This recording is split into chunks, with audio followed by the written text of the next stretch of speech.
لیدونکو او مینوالو نن بازار کې راتاوېدلم نو په یو ډېر خاص څه باندې زما سترګې ولګېدې. غواړم تاسو هم له دې خاص څخه باخبر شئ دا چې افغانستان کې څومره پرمختګونه شوي دي او ښځې څومره په ځان باندې باوري شوي دي تر څو دوی د خپل ځان لپاره یو مصرف پیدا کړي او د خپل ژوند مصرف پیدا کړي. نو نن په یوه ښځه باندې مې سترګه ولګېده چې دوی د موټرسایکل څخه ځان ته سیاره پخلنځی جوړ کړی دی او په دې سیار پخلنځي کې ساندویچ تیاروي او په خلکو باندې یې خرڅوي. نو له ځان سره به دوی هم ولرو خو غواړم چې لومړی پوه شم چې دوی د څه لپاره دا کار وکړ او د دې څخه یې موخه څه ده. سلام برکت. خوب هستید فقط اگه صدا کم بلندتر باشه. خب خوب هستید فقط شکر. هدفتان از ساختن آشپزخانه سیار چیه؟ هدف ما اینه که پیشرفت کنیم، زنان پیشرفت کنه، باعث افتخارشان شود، یه روزی یک کلار بنسپاریم. همین هدف ماست. خب چی میخواین در آینده؟ مثلا روزی به دست آوردن کار سخت است، او هم به یک خانومی که در بازار کار میکنه. آیا آزار و اذیت نمیشه؟ نه دیگه، الان که من آمدم آزارشان نمیشه. راحت هستید؟ درآمدتان چطور است؟ مردم میاین میخرند یا خیر؟ درآمد ما خوب است، سال ما خوب است. کاری کنیم که باعث افتخار باشد. بسیار خوب. به زنایی که اونا ناامید هستن از زندگی خود، این که نمیتونن کار کنن، درس بخونن و از این مسائل زندگی خود پره بسازن، پیامتون چی است به اونا؟ پیام ما کار زنی مردی نداره. بازه این کاری است که باعث افتخار زن هست. بسیار افتخار میکنیم سر خود ما. پیام به این خانوما دیگه هم هست که کار زنی مردی نداره. خداوند از دو کار نجات بده که اون یعنی کار سرگرمی زن هست. بالکل. فامیل چطور بود؟ این که شما بخواین کار کنین آیا اجازه دادن حمایت میکنن یا خیر بازم با مشکلات فامیلی روبرو هستید؟ نه اجازه نمیداد. داستانی بازم اجازه داده تا جای ایرانی اجازه داده. خب یعنی اجازه دادن؟ اجازه داده.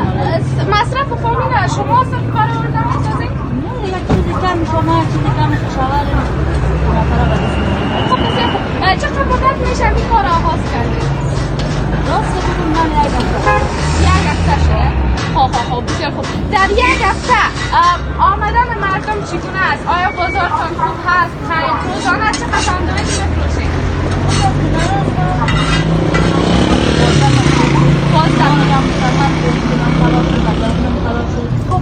شما زمان ساندویچ نمیفروشید؟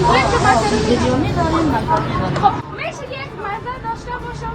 یکم فرمان بندازم؟ خب لیدونکو نپوهیږم زه ډېره زیاته احساساتي شوې یم دا چې زه دغسې ښځې په افغانستان کې وینم راځي د عام سړک په سر یوه سیاره پخلنځی جوړوي مکروني بریاني او ساندویچ تیاروي په داسې وضعیت کې چې د افغانستان وضعیت هم نه پوهېږم ووایم ښه ده که ښه نه ده خو دوی له خپل کار څخه ډېر راضي نو د دوی د لاس د ساندویچ مزه به هم ولرو نو غواړم چې تاسو هم راشئ دغسې سیار فکر کنم در بازار تنها یک آشپزخانه سیار نداریم درست؟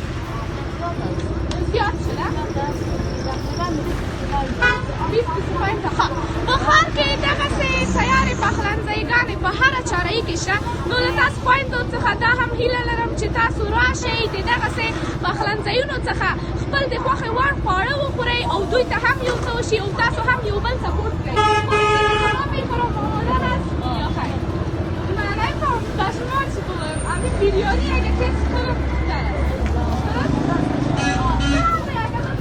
غواړم د دوی د بریاني وخورم دا چې د دوی بریاني څنګه خوند کوي نو خوشحاله یم ډېره زیاته خوشحاله په دې یم دا چې نن زه دغسې ښځې وینم وایي حلاله روزي لاسته راوړل اسانه کار نه دی نو دې ته وایي حلاله روزي تاسو باور وکړئ همدا اوس زما چاراطرف ډېر خلک درېدلي دي خو ما او دغه ښځه په هېڅ ویرې سره موږ هم یعنې دلته راځو انټرویو اخلو نو د دوی د لاس بریاني خورم نو له تاسو څخه هم غواړم چې تاسو راشئ دلته د دوی د لاس بریاني وخورئ او د دوی لپاره هم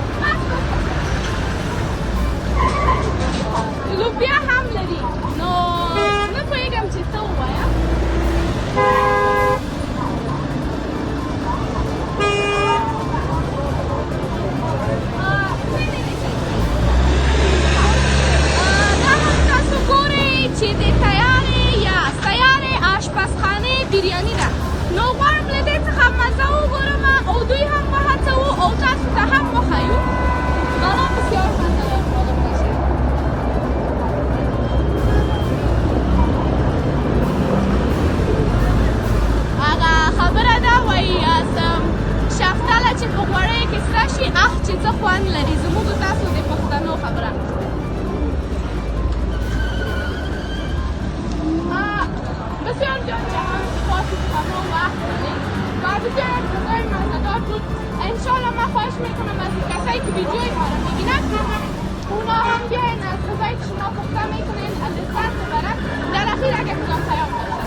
خورد